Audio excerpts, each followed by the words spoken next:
The storm clouds had been rolling in for 20 minutes now, a dark, angry gray. I was sitting in the usual lifeguard chair, just waiting for the first peal of thunder, so I could blow the whistle and order everyone out of the pool. The pool was crowded. It had been a scorching 92 F earlier, although now with the impending storm it had cooled down. I scanned the people swimming. A few scattered seniors, a whole boatload of rambunctious kids. Not a lot of young or childless people. I don't blame them. I wouldn't want to come here either. Lightning shot across the sky. I grabbed the whistle and blew. Everyone made their way to the stairs. Some of the kids were screaming, upset that swim time was over. Oh, boo-hoo. A saggy old man hefted himself out of the pool. A cute mom in a bikini ran past to chase her running toddler. The thunder rumbled in. I felt the first few drops of rain hit my shoulders. I checked the time, almost 4:30. We had to keep everyone out of the pool for 30 minutes whenever we saw lightning. As the pool cleared out, though, I noticed there was one person who wasn't moving towards the exit. They were way at the deep end of the pool. Facing away from me, I think I could only see their head above the water, just a dark oval bobbing up and down on the surface. I grabbed my whistle and blew it again, angrily, shrilly. The head didn't react. And then I felt bad. This person could be deaf or hearing impaired. I climbed down from my post and started walking towards the deep end of the pool. Everyone else was out of the pool now. Most of them had cleared the area too, either going home or to the little snack bar we had at the far edge of the property. I stared at the head, bobbing up and down, and a sick feeling took hold in my chest. Something felt off about it, but I couldn't put my finger on why. Another finger of lightning shot across the sky. "Excuse me," I called from about 10 yards away. "You have to get out of the pool. There's a lightning." They didn't respond. I stepped forward, my heart starting to pound. Something is wrong here. Really, really wrong. If I were alone, I definitely would have run the other way, but there were still other lifeguards and tons of people back there. I stepped closer, and I could see them better. It was pretty dark from the storm, and the rain was now disturbing the surface of the pool, but it looked like a woman with long, dark hair, just treading water in the deep end of the pool. Why would you just float there like that, in the same position, treading water? Even if she's deaf, didn't she notice everyone else in the deep end got out? Didn't she see the lightning? The rain picked up, starting to pelt down. The woman didn't seem to react. As I got closer, I could make out her soaking wet hair, melting into the pool like she just dunked her head in. I could see her pale shoulders poking above the water. Wait, unless she was wearing a pale beige bathing suit, she was naked under the water. Okay, this is bad. Really bad. I stopped and turned around to call out to Drew, the other lifeguard on duty. But when I turned, I froze. The entire pool area was empty. Not only empty, abandoned. The umbrellas were grayish and tattered. The wooden picnic tables were splintering.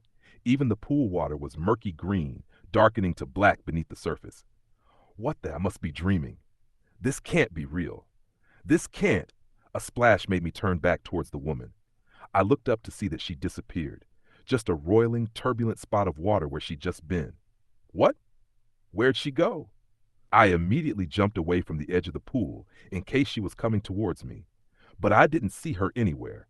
I scanned the murky water, but it was impossible to see into it. Fuck this. I'm going home. I broke into a run towards the pool entrance.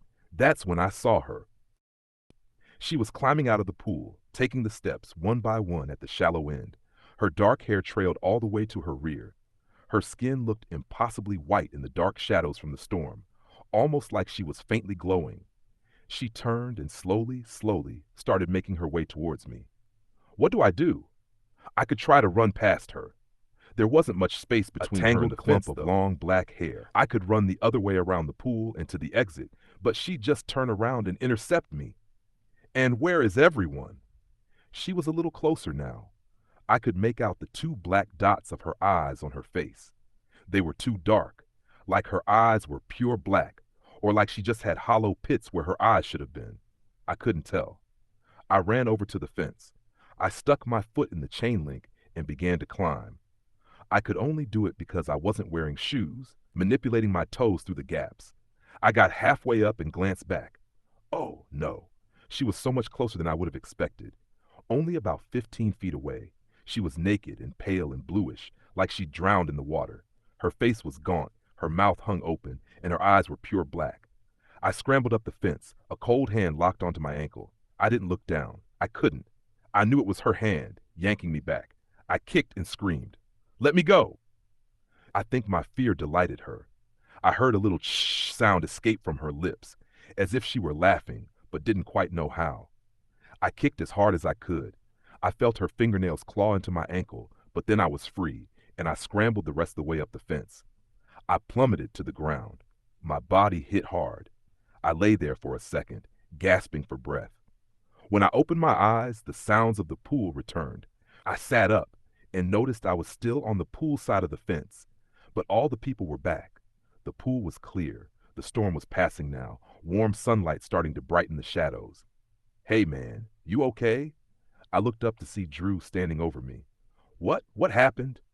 "I dunno. You don't remember? Did you knock yourself out or something?" "What time is it?" I croaked. 5:23. It was about 4:30 when I blew the whistle. I lost an hour.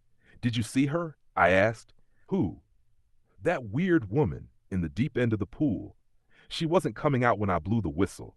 "No, I don't think so." I went home rattled. But after dinner, I started to feel sick too. A slight fever, nauseous. I chalked it up to nerves, but it got worse and worse and worse, until I was crouched over the toilet, gagging and retching. I'd thrown up everything, and I was still retching, my entire body convulsing. Just when I thought I couldn't take it anymore, something shot out of my mouth and plopped into the toilet. A tangled clump of long black hair.